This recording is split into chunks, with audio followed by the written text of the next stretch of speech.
I have been to El Salvador 10 times. First time I went was in 2014 of March. It was spring break in college. And the reason that I keep going back is just the relationships that I've made there.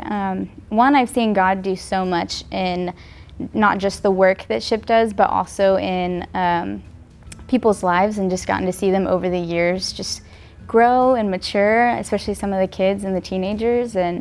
But mostly just the relationships that I've built there have continued over the years and just become really strong, and some great friendships, and I've seen God use those in multiple ways. SHIP has impacted my life in multiple ways. One of the first is just giving me friends across cultural boundaries and borders, but mostly God has just shown me that even when I thought I had very little, especially when I first started going as a college student, I really had a lot that I could use, a lot of giftings, abilities to talk to people in another language, and even financially at that time, the ability to support others and benefit people outside of myself, and just things that, a wiser way to spend my money, I guess.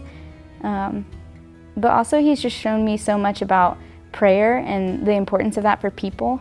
The importance of that when you're doing ministry and working with people side by side that think differently from you, look, act, and have so many different cultural differences in you, but at the same time how cool it can be when the body comes together across cultural boundaries, across political, geographical boundaries. That's been the coolest way that I think God has impacted my life in showing me that He is a God of all cultures, of all tongues, and all peoples. My family has sponsored two different girls, and I sponsored one as well. And it's been really cool to see them grow up, and I think two of the most intangible things that I saw for kids there that they really desired was to know that they were loved and supported. More than just having physical needs provided for them, yes, that is a concern for a lot of them, but just to know that there were people out there who were rooting for them. And that no matter what they did, no matter if they succeeded or failed, that there were people who were cheering them on and loved them unconditionally. So I think that has been one of the coolest things to get to experience, is to see how that instills so much confidence in kids, especially in schoolwork, and for there to see how that really it will impact their future, to get an education to help them succeed professionally, and in a very small way, just sending them a letter saying, hey, we miss you, we hope you're doing well, and just letting them know that there's someone there that really cares and is supporting them. I think one of the biggest differences is priorities, in a way. Americans definitely, we just have so much. We live in excess, and that's not necessarily a bad thing, but I think that for us, we just have so much, and sometimes it can be misguided as far as where that excess goes. And for them, just to see them, at the core of who we are as people, we all are the same.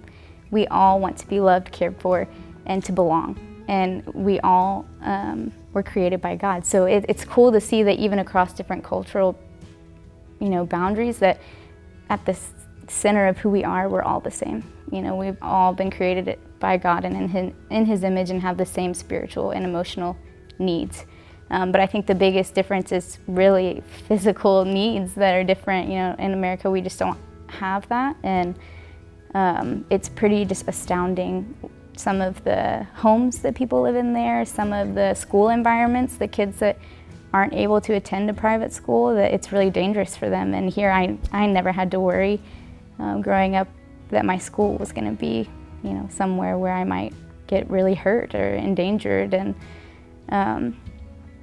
so I think definitely just physical needs are the biggest difference. And sometimes even just the way that people relate to God. And here in America, I think it's easy for us to understand trust and love because we have so many great examples of what that looks like.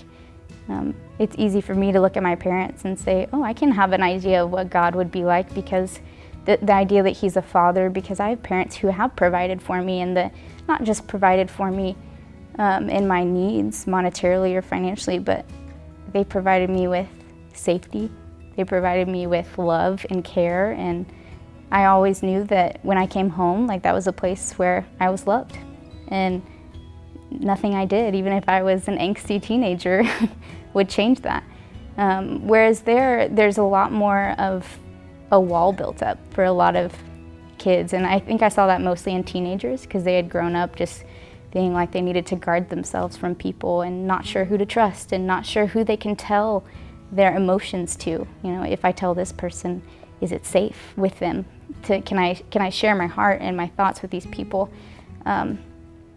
So getting to create some of those connections with girls was really, I mean, God working, and I'm blessed to know some of them really well and on that level, and I just think that's another big difference culturally, that it's hard for them to open up to people, and I think God has used SHIP in that way so much and so greatly, just to open up people's hearts to accepting love from other people. The thing that definitely means the most to me about El Salvador is the people. I've been there quite a few times, and it's just been so cool to see how, one, just how SHIP has done the work that they do, that it's not seeing a problem and just saying, oh, we'll pay for that.